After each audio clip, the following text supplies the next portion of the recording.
السلام عليكم البنات. نبداو نهارنا بالصلاة والسلام على رسول الله. اليوم جبت لكم طاجين الزيتون بكريات الشيفلور. ما نحكي لكمش على البنة. نبداو حبيبتي الوصفة على بركة الله.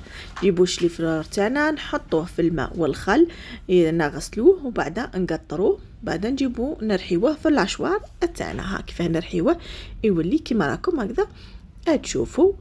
ونحطوا لهنا الدجاج تاعنا، نتبلوا الدجاج تاعنا معدنوس حار، كزبر، فلفل احمر، فلفل كحل، زنجبيل.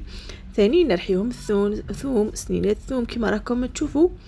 نرحيو الدجاج تاعنا ونحطوه مع الشيفلور كما راكم هكذا تشوفوا. نعجنوهم ونزيد بيضه ونعجنوهم مع بعضهم مليح. ندخلوا داك سكالوب مليح مع الشيفلور تاعنا.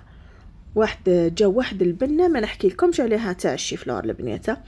ما تغلي، ما تضرب بريحته، ما تقلي بزاف، ما تهز لك هذاك الزيت والبيض وبزاف. وهنا عندي شوي فرماج درت داخله الفرماج ثاني مدبنه.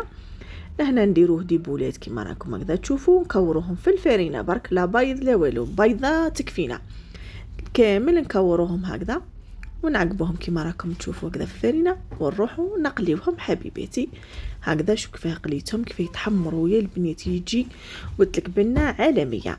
جربوه البنات. حبيت نفيدكم به. لهنا دوكا كي قاعده قليت وخلصت جبت الكوكوطه تاعي، درت فيها طريف جاب. رايحين نديروا لاصوص تاعنا تاع الزيتون.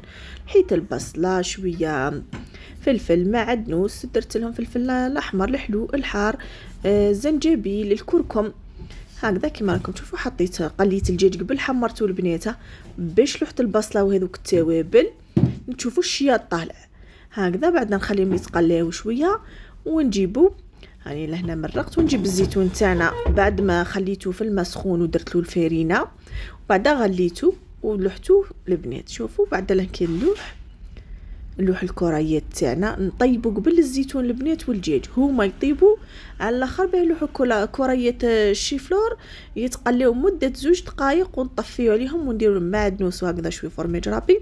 جا واحد البنه حبيباتي. جربوا حبيباتي مع شوي مطلوع. الله راني درت ثاني المطلوع معاه. انتظروني في وصفات كما عودتكم، ودمتم في رعايه الله وحفظه.